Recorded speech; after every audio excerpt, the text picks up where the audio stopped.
And dive straight into this.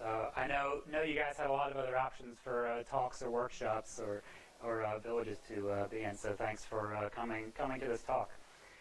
My name is Trevor Houck. I've had the opportunity to work in a various number of cybersecurity roles in my career. I started out as a systems engineer at Lockheed Martin, doing a lot of secure system design on some cloud environments for various government customers. And I started working more as a cybersecurity analyst for cyber command. So I had just so many opportunities to learn and opportunities to expand.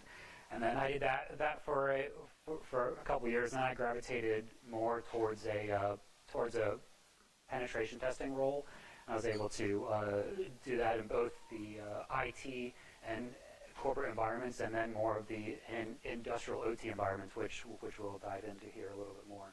And I've seen a lot of examples of SOCs, so Security Operations Center, working in both the IT and OT environments, and I've seen a lot of companies doing it really well, a lot of companies doing it not so great. So I've really had the opportunity to kind of pick and choose kind of the best practices in each model, and then just wanted to kind of aggregate all that experience and knowledge together and kind of present this talk. Before we dive into that, I want to give a little overview of myself. In my spare time, when I'm not looking through firewall logs and responding to incidents, I enjoy woodworking. So it's nice to just take a step back from all the technology and work with your hands. These are some of the projects that I've built, mostly at my wife's direction for furniture around the house, and so it's a nice way to detach. So if you're anything like me, when I started in my career, I started at a company called Lockheed Martin, and then we were sold off to another company called Leidos, and then we had the opportunity to kind of create our own company of revolutionary security. And when I started with them, we were doing both IT and OT work. And I started my interview, and they asked me about OT, and I was like, "What's OT? I have no idea what OT is. I know what IT is." And so I kind of wanted to kind of set the page here to kind of go over the differences between the two. IT, all of us, we're all here at an IT security conference. It's going to be the computers, servers, file servers, VoIP phones, network infrastructure that's really used in a corporate environment to process and store data. Or if you're home, it's your Xbox to play Halo. Whereas OT is going to be more focused on control system hardware. It's going to perform certain control functions. The best example we all have in our houses or apartments is a thermometer. Right? We use that thermometer to set up a certain temperature of like what we want the house to be, and that set point is going to determine how hard our HVAC system is going to pump out air, whether it's cold air or hot air, and how long it's going to do it for until that sensor, that thermometer, reaches that point. Another example is a simple garage door opener, or any smart home devices you have, smart switches, smart plugs. There are kind of really small examples of control system hardware. And this over here is an example of a PLC, a programmable logic controller. Those are going to be used to really control real-time process functions and mechanical actions. In an industrial context, you're going to see OT in like a power plant or hydroelectric dam or nuclear site operations, and you're going to have operators or engineers working on HMIs that are going to be monitoring like the flow of water, flow of electricity, and being able to respond to those different life situations in that arena. And I kind of wanted to go over how OT network topology has been in the past and kind of where we've moved to current state.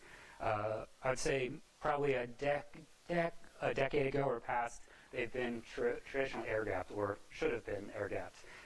where you saw these systems that are isolated from your corporate networks or the internet. They're going to be standalone environments with little connectivity out. There's been more of a shift towards kind of stepping away from the completely air-gapped into more connectivity in the name of efficiency. So you have the introduction of third-party internet connections hooked up or set up by hardware vendors to go in there and monitor or maintain some of their equipment that they have on your site. Or you see more connections moving into the corporate network environment. So business analysts can monitor metrics or performance about how this industrial equipment is working. And obviously, with the growth of those new connections, there's going to be an increase in the amount of cyber security concerns along with those newly introduced connections. So I really wanted to kind of highlight the progression of OT or ICS folks now, or ICS is Industrial Control System. For this talk, you can think about them synonymously. In 2010, we had our first example that really put it on the map with Stuxnet. This was the first example of computer code that caused damage to a physical device. It wasn't just a malware that was stealing your data and encrypting your hard drives. It was causing physical destruction at the Natanz Iranian nuclear facility. It contained a number of 0 days that exploited a Windows system, and then once the Windows system was exploited, it was able to exploit a Siemens PLC, their programmable logic controller, which controlled mechanical actions of a centrifuge.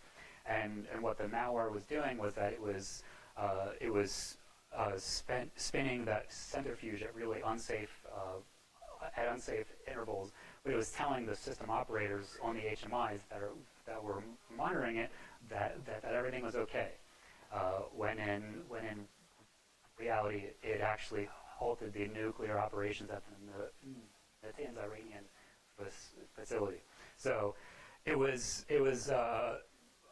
unprecedented at the time, and the delivery vector was a simple USB that was on an engineer's laptop that was able to bridge that air-gapped connection. The next, I think, notable example was Habex in 2014.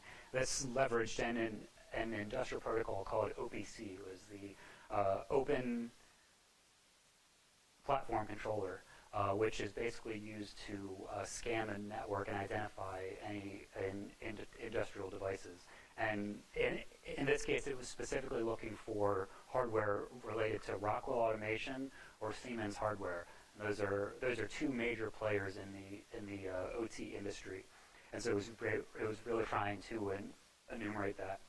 And it targeted multiple different industries. It targeted energy, aviation, pharmaceutical, and defense, primarily in the United States and Europe. And the delivery vector for this, the hackers didn't directly attack those companies, but instead they attacked the vendor websites. They attacked the websites, I think, of Rockwell Automation and Siemens, and compromised those websites and injected their own malware masquerading as legitimate update software, so that the operators and engineers on those power plants were thinking they were just updating normal software, but they were actually downloading malware, installing it, and giving hackers access to those substations and operating equipment. We had Crash Override Indestroyer in 2015. Fun fact, this is called two different names. The entire industry calls it Indestroyer, but there's a company called Dragos that's really heavily in the OT space. They called it Crash Override as a reference to the movie Hackers. They're such a big player in the industry that we just call them both. We just use both names there. And then in 2017, we had Triton and Trisus. This was the first time that we saw malware specifically targeting safety systems in these industrial environments. Now, when we have humans working some of this equipment, it's obviously it's a very dangerous environment. Temperatures, operating temperatures of batch processes are going up. There's countless numbers of opportunities for harm to human life, and there's hardware specifically designed. It's called the Safety Instrument System, or SIS, to prevent harm or death to humans. But this malware was specifically targeted to override the safety protocols in that SIS hardware, and so that was obviously a really big deal. Really just wanted to highlight that of the ever-growing OT threat landscape to really paint the picture of the obvious need for these monitoring and response capabilities. Traditional SOCs, you think your traditional IT SOC, they're going to have almost full visibility into everything IT, right? They're kind of like in charge of everything. They have visibility from the network perimeter level all the way down to the endpoints, to any server they want. All right, but if you're a company that also has operational environments like a power company or a pharmaceutical company, and you have manufacturing operations or electrical grid, it's not always the case that your IT SOC is going to have the visibility into those types of environments, and it's hard for you as the SOC to say, I have the mission to protect my entire company's enterprise from cybersecurity threats when you have zero visibility into your operational environments.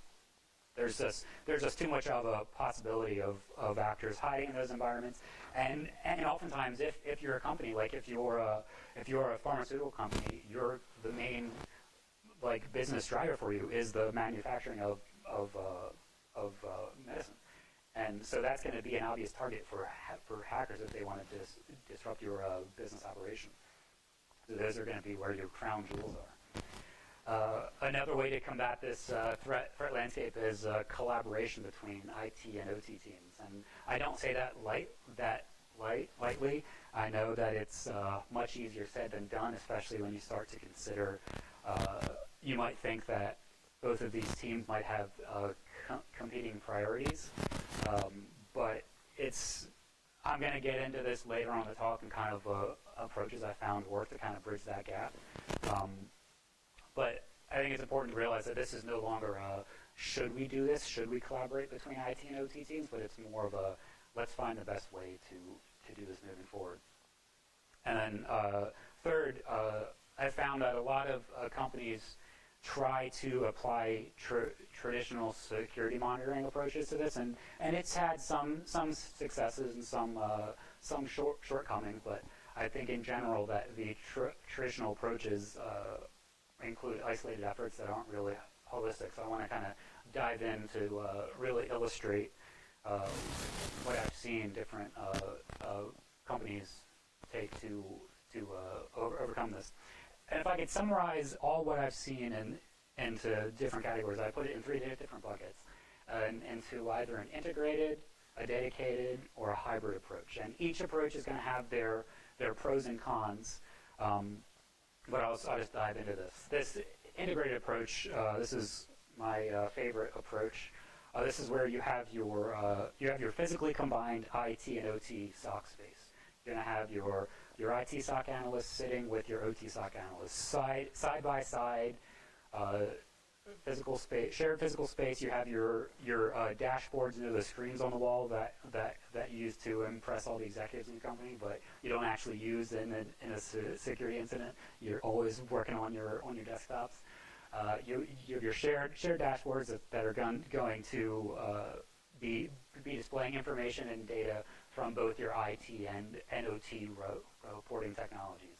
And with that, you're also going to be able to cross-train your analysts. You're going to be able to create incident response processes that are tailored to both the IT and OT environments. And ideally, this is like, wow, this sounds like a really good approach. You're like, why does everybody do this? Well, it's challenging. Some of the challenges we've had to work through is finding cybersecurity analysts that are really good at incident response, but also have the OT domain knowledge. Usually a lot of the people who have those skills are very happy in their job, so it takes a lot of convincing to get them to move over. The other approach to that is beginning to cross-train analysts in the OT domain knowledge. Other challenges is creating processes that work for both domains. It can be a lot to overcome, especially when you're talking about industry regulation and political norms and battles that you may have to fight through, and also avoiding information overload with aggregating log sources from both your IT and OT environments. The other approach I've seen people take is the dedicated approach, where you have your IT SOC and you have your OT SOC. Your OT analysts are only monitoring traffic from the perimeter down to endpoint devices, and you have your IT SOC where you're monitoring only traffic from your network perimeter down to the endpoint devices and not looking at any kind of lateral movement in between the two environments. They're going to be physically separate. You're going to have separate dashboards, separate analysts, separate skill sets. And really, the only time you begin to integrate is when there's a really serious threat. And obviously, that's not ideal. It's ideal for addressing the incident higher up in the kill chain, right? Not down low when they're working on data exfil or command and control. And then I've seen the hybrid approach, where it's kind of like an a la carte option of like, I'm going to choose this part of the dedicated model or this part of the integrated model, but I'm not going to do this. And it was trying to combine just like certain functions, and then maybe you might have analysts shadowing in the other SOC, but there was never really like an all-in approach for integration. So I've never really seen it work well. And I think I alluded as to why I think the integrated approach works well. So I just want to kind of expand on that a little bit. I found a lot of improved situational awareness in these environments. When you have a well-structured SOC operating model, they're just going to work well. When you have your detection sources aggregated together in a central SIM, so you're able to do some real advanced correlation. You're going to have your co-located IT and OT cybersecurity analysts. You're going to have that domain knowledge at a real easy access. And when you're sitting next to someone, it's going to be a lot easier for you to be like, hey, do you see what I'm working right now? Like, what's your opinion on this based off your domain knowledge? Instead of picking up the phone and calling someone, and you might think, I don't want to bother them with this. When in reality, like that might be the simple phone call that could have prevented the next infection into your OT environment. So just having that the access to that knowledge co-located with you just makes for so much more it allows for faster event correlation and remediation, which brings us into the quicker response times. When you have your holistic approach to be able to see the entire enterprise and different tools reporting in, it's going to make it so much faster to be able to respond, because when you're able to see, I don't have to call someone to ask for proxy logs over here or access logs to a field component. I can see this all real time, and I don't have to waste time with the minutia of process. It's going to be able to prevent delays in incident remediation. Also, it's cost efficient. This is one of the biggest sellers if you're trying to win top level support. You're going to be able to combine management structures. You're going to be able to combine physical spaces. And I think if done correctly, you're able to reduce the cost of your security stack if you're able to use technologies in these different environments. So I talked a lot about why this is awesome, and you might think, wow, this is really cool, but there's no way I can ever do this in my environment. But I want to kind of go through some examples or what we found works best to kind of get us there towards this path of integration. And I know it doesn't sound sexy, but one of the first things to do is to understand your baseline. So really taking time to understand how your organization is set up. Understand reporting structures. So really think of it from a RACI matrix point of view. Think of functions, think of positions, who's in charge of what. Understand what your current snapshot is. Same thing with your technology stack. Question?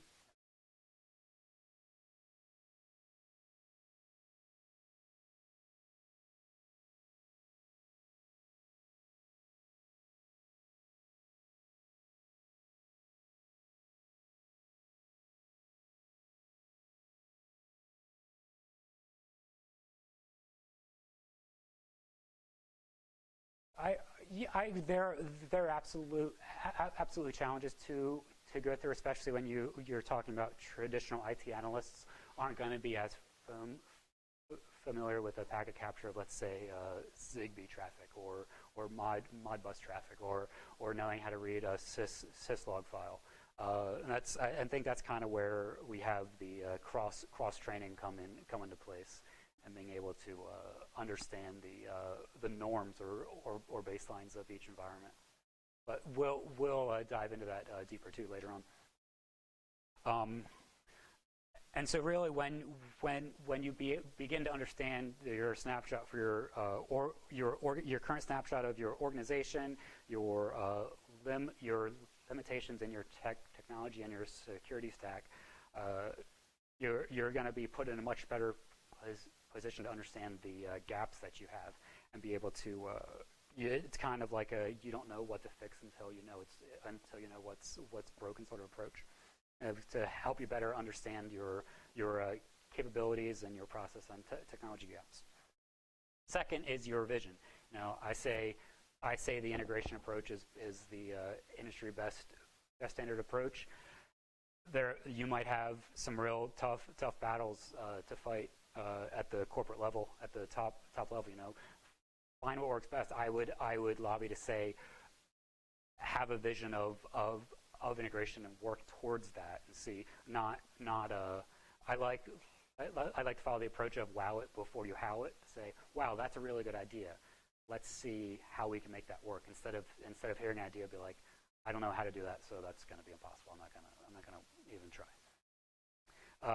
Here's where you're really going to map out your baseline RACI of roles and responsibilities. Now that you're combining functions, plan out a new RACI, like who's going to be in charge for what. Talk about processes and responsibilities in integration with the business. Next is the plan. This is where it's going to be a little more in the nitty-gritty tech stack of like, let's see. Okay, if we're going to have a shared response environment, let's talk about how we're going to get logs from all these different sources into one central environment. And there's going to be things you have to overcome, like industry regulation. There's a lot of electric utilities I work for that there was a lot of work that had to go around just sending logs from an endpoint device. Sorry, it was just a simple it was a Windows 10 server, but it was operating in front of equipment that was controlling the electrical grid. So there was a lot of compliance that we needed to work through to send those logs over to a non-protected space in the corporate environment. It was able to be done, but not without a lot of challenges. And so once we had that, we just had so much more visibility into those operating spaces.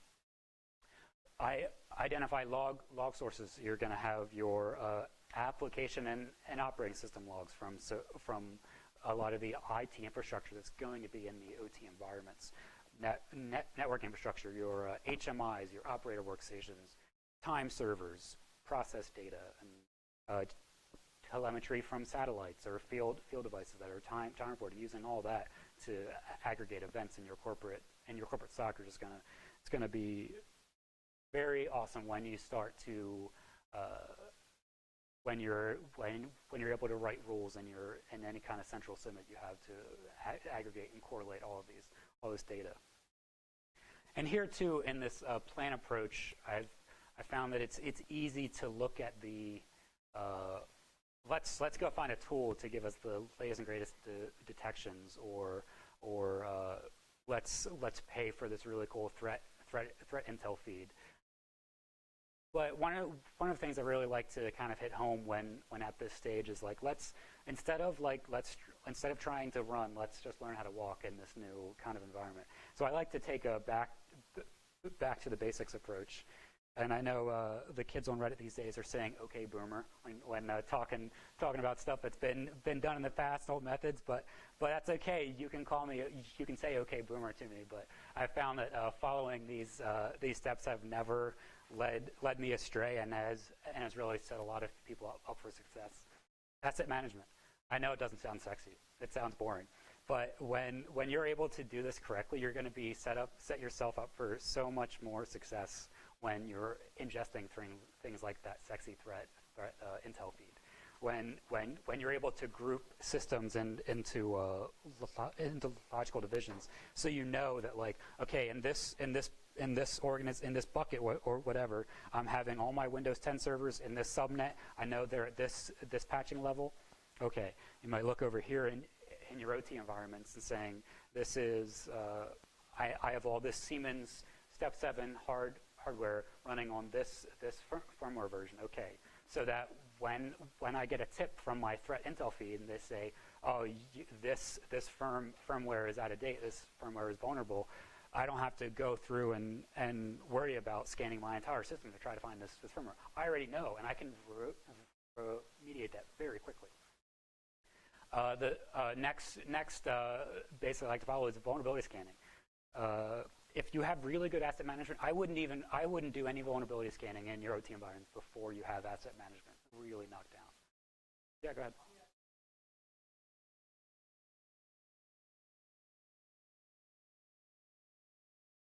Yes. Mm-hmm. Yep. Yeah, there's obviously some concern about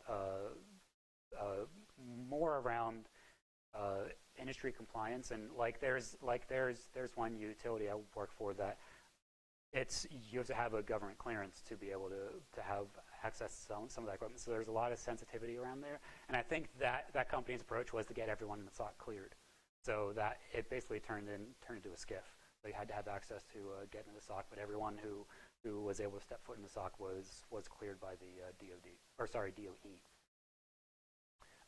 So with vulnerability scanning, there's a lot of times where I've seen corporate scans from the IT environment traverse into the OT environments because it wasn't properly segregated, and a lot of this equipment is old legacy stuff that isn't designed to handle traffic it doesn't know, and so it knocks it over and you halt operations, and that's a real relationship breaker between IT and OT, right? So if you just throw them off, right? Yeah. It's your stuff. Throw them off. Yeah. So don't blindly throw your vulnerability scanners over to the OT environments. You will break something, and you will break relationships. Like I said before, have it into logical groups so that if you want to conduct scan, you know exactly what you need to scan, where you need to scan, and it's going to allow you to have quicker scans and more efficient scans. The more targeted you can make it, the better I would say it's going to be. Secure architecture design. There's this model called the Purdue model. I don't know if I wasn't exposed to this at all when I was working in only IT. It wasn't until I started working in OT environments that I really became familiar with it. And this is basically just saying you have your top level, your corporate LANs up here in level 5. And then what this is trying to say is to have a DMZ in between your corporate IT networks and your OT networks, which are going to be level 3 and down, and to have enforcement zones or firewalls in between each, and only allowing the minimal amount of traffic that's required to go in and out of these zones.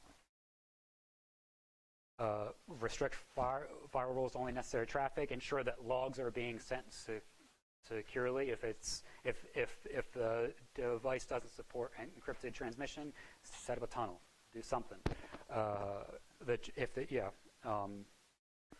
And that's just going to put you in so much better position to be able to ingest those logs. Yeah, go ahead.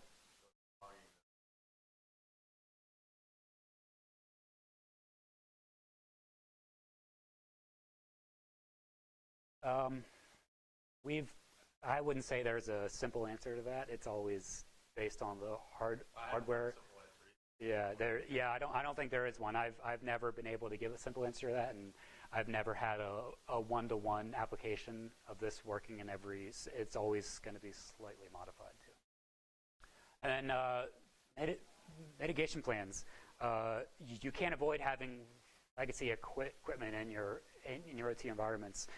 Vendors just aren't fast enough with upgrading both the software and hardware to combat the threat landscape. And I guarantee you, if you start doing this, you're going to have to work to collaborate with your OT engineers to mitigate a 20-year-old box running Windows NT that has some control function. Right? It is going to happen. You can't avoid it. So talking about collaboration, this is more of a soft skill approach, but I was able to really break it down into three different approaches here. One is understanding and appreciation. As much as we want to integrate and talk about let's come together, let's be happy, let's do all this stuff together, we have to realize that the environments are different for a reason. So we need to treat them differently and think about identified vulnerabilities as in more or less in the context of the environment. So if we go back to this example, if I'm running an IT SOC and I see incoming Nessus traffic into a internet-facing server in my DMZ, I'm not going to be concerned about that because that happens all the time. Kids throw scanners at that stuff all the time. I have protections against that, and I'm not worried about that. But if I see a scan coming in through the internet all the way down to an engineering workstation in level 2, that's a really bad thing. So it's the same incident happening, but in a different context, and it has very different consequences because of the difference in the environments. 2 is relationship building. Traditionally, it's just been, if we want to kind of bridge the gap between these two, we can just have our IT security awareness go over to OT and say, this is why you should be so concerned with phishing, and this is why you shouldn't use USBs. And just be like, listen to me, this is the way it's going to be because I own cybersecurity responsibility for the entire enterprise. Where that's a real elitist approach, and that's not really trying to understand the cultural differences between, but instead try to take an approach of what can we learn from each other? What can we do in terms of knowledge transfer that we found works well in our environments and learn? So one example I've found is OT teams are really good at backups. They're really good at backups because the business will come to a halt if their operations are stopped. And so they have really good readiness operations and procedures built in. I think IT could learn a lot from that, and that could help IT respond or recover to a ransomware infection and reduce their time to recovery. Another example is OT could learn from IT about why USB use gives them so much heartburn. Talk about Stuxnet, talk about delivery vectors, show them a rubber ducky. How dangerous that can be and how easily that can be done as soon as it's inserted. Another thing I found, we'll go into this later too, about site tours, bringing your IT people in and talking to that one systems engineer and say, what would ruin your day? What piece of hardware going down would just ruin your day? And shows you this piece of hardware. Maybe it's an RTU, maybe it's some kind of field component. Say if that goes down, I'm going to be working a 24-hour shift to get operations back up. So like, okay, that's a really important piece of equipment. What can we do as cybersecurity to protect that but not halt business operations? Because if business operations are halted, you're not making money. Cybersecurity is something that's only around because companies have money, right? So don't think of cybersecurity, we're kings, we're royalty. No, it's a support function. Then obviously there are these like tensions or challenges to overcome. Now we talked about the cultural differences between two groups. OT might be in a sense of like, we never upgrade, we never change. This is the way it's always been done, so that's the way I'm going to do it. When in reality, that doesn't work anymore because there's this rapidly growing threat landscape, and there are constantly evolving TTPs and just growing threats. Ask the question of who owns cybersecurity responsibilities in the OT environment. Typically, when you're running an OT SOC, you have both the responsibility and liability for any cybersecurity incident across the enterprise. Someone at the top is not going to care if you're like, oh, well, that infection was in the OT environment. Just over here at IT, they're like, no, we're giving all this funding. You're going to protect the entire enterprise. But you have to balance that with some grumpy plant manager of a site that's mad that his boxes got knocked over because someone ran a Nessa scan. So every chance he has, he says no to IT coming in and doing anything. So it's really trying to find the balance there. Something that we've worked really well. I think I talked about it earlier about organizing tours.